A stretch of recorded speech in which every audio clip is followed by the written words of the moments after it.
मैं आपका भाई एलेक्स आज भी आपकी शाम को डरावनी बनाने के लिए एक हॉरर स्टोरी लेकर आया हूँ। तो भाई स्टोरी को शुरू करने से पहले सबसे पहले सभी भाई जो भाई मेरे चैनल पर नए हैं वो भाई चैनल को सब्सक्राइब कर लें और बगल में बेल आइकन है, बेल आइकन घंटी को दबा दें ताकि आपको न्यू वीडियो का नोटिफिकेशन मिले। बहादुरगढ़ गांव का कब्रिस्तान बहुत ही डरावना था।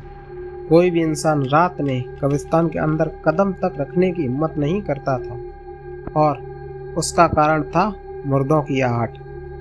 जब भी कोई इस कब्रिस्तान में अकेला आता या जाता था तो मुर्दे इसका पीछा करते थे और वो जैसे ही उन मुर्दों की आहट सुनकर पीछे घूमता था तो वह वहीं पर उसकी मौत हो जाती थी। बहादुर गांव के लोग तो कई कहानियां सुनाते थे। सुनील बोला, मेरे मामा जी एक रात कब्रिस्तान के रास्ते से आ रहे थे। वो डरे हुए थे, इसीलिए हनुमान मंत्र पढ़ते हुए आ रहे थे। उन्हें कब्रिस्तान में भूतों के बारे में पता था। फिर उन्हें मुर्दों की आहट सुनाई देने लगी। वो सीधे सामने देखकर चलने लगे और फिर उन्हें मामी की आवाज़ सुनाई दी। मामी की आवाज़ सुनते ही वो मुड़ गए और फिर मुर्दे घसीट कर उन्हें कब्र में लेकर आए। मनीषा बोली, तुम्हें ये सब कैसे पता चला? सुनील बोला, क्योंकि अगली सुबह तक मेरे मामा जिंदा थे। उन्होंने अपने साथ हुआ सब कुछ मेरे पिताजी को बताया और पिताजी ने मुझे बताया। मनीषा बोली, फिर तो वह कब्रिस्तान बहुत खतरनाक है। शाम बोला, ऐसा कैसे हो सकता है? सुना है बूढ़ा महेश उस कब्रिस्तान के सालों से रखवाली कर रहा है। मनीषा बोली, हाँ वो तो है। अगर उस कब्रिस्तान में मुर्दे हैं तो महेश अभी तक जिंदा कैसे है? शाम बोला, चलो उसी से पूछते हैं। तीनों गांव वाले सच जानने के लिए महेश के पास गए। सुनील बोला, महेश काका, मुझे आपसे कुछ जानना है। महेश बोले, यही ना कि इस कब्रिस्तान में मुर्दे सच में जिंदा होते हैं या नहीं? तो सुनो, होते हैं। रोज इस कब्रिस्तान के हर मुर्दे जिंदा होते हैं और हर जिंदा इंसान का पीछा करते हैं। मनीषा बोली, अगर ऐसा है तो तुम्हारा तो पीछा क्यों नहीं किया होगा? तुम कैसा बच गए? महेश बोला, इसके लिए तुम्हें मेरी कहानी सुननी होगी। शाम बोला, हाँ तो सुनाओ काका। महेश बोला, आज से 35 साल पहले की बात है। मैं और मेरा दोस्त सुरेंद्र दोनों अनाथ थे और काम की तलाश में बहादुरगढ़ पहुंचे।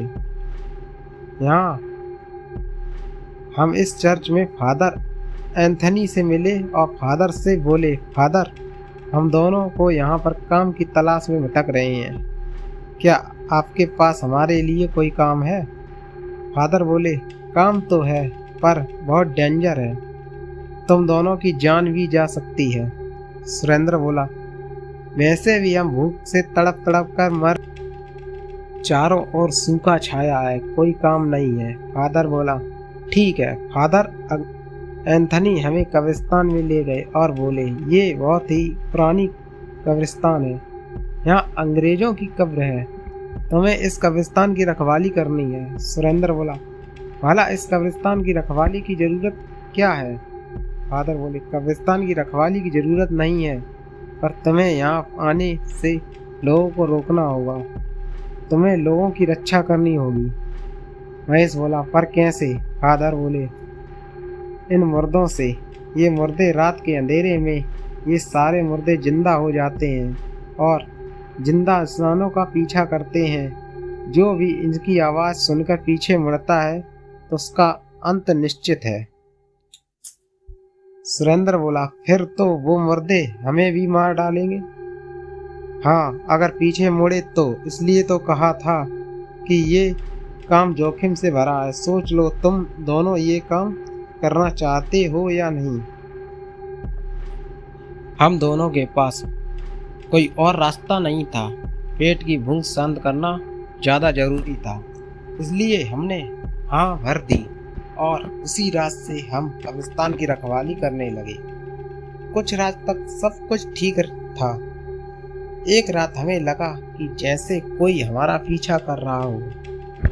महेश बोला, सुरेंद्र, जैसे हमारे पीछे कोई है, लेकिन गलती से मुड़ना मत, चुपचाप गेट तक चल। हम लोग डरते हुए गेट तक आए और सुबह होने तक वहीं बैठ गए।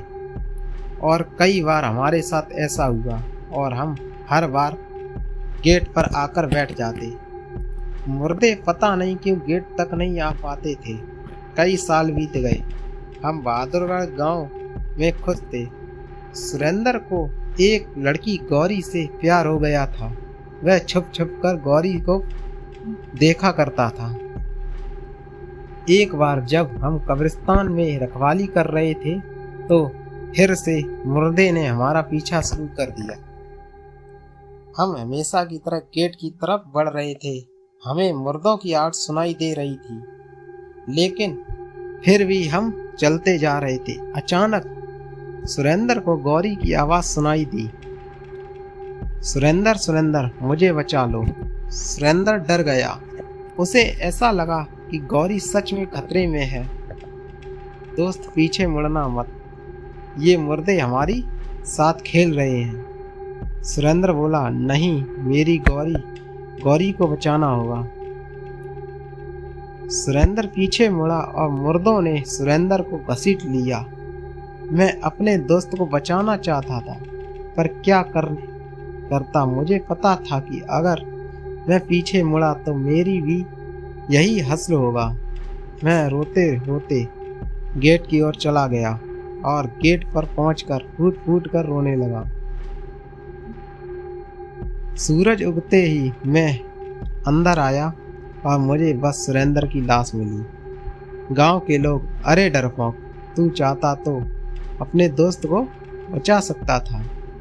कायर है तू, कायर। फादर बोले, महेश, तुमने जो किया सही किया। अगर तुम पीछे मुड़ते तो वो तुम्हें भी मार देते और फिर ये गांव वाले बोलते कि तुम दोनों के दोनों बेवकूफ खुद अपनी मौत मारे। बस वो दिन था। उसके बाद मैं समझ गया कि गांव के कब्रिस्तान के मुर्दे किसी की भी आवाज में बात कर सकते हैं। उन्हें बस शिकार करना होता है।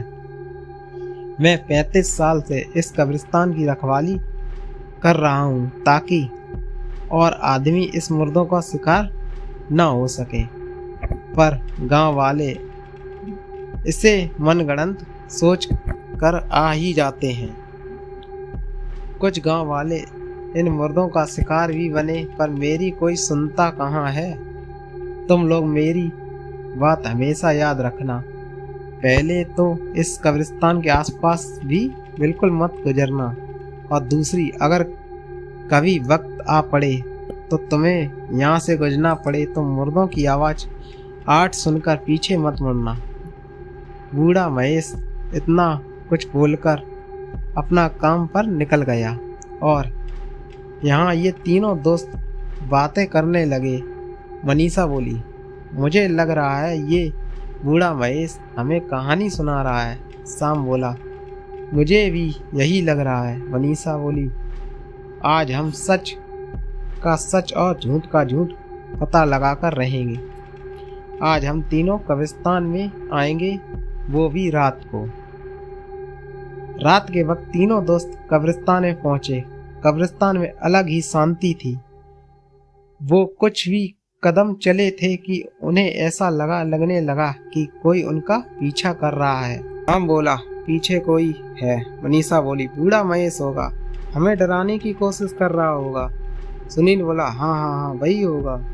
तभी पीछे से आवाज आती है, अरे तुम तीनों यहाँ। महेश की आवाज़ सुनकर पीछे मुड़े और मुर्दों ने एक एक करके उन्हें तीनों को घसीट लिया। कब्रों के अंदर सब मारे गए। काश ये तीनों बूढ़े महेश की बात सुन लेते। आपको आज की स्टोरी हमारी कैसी लगी कमेंट करके जरूर बताएं।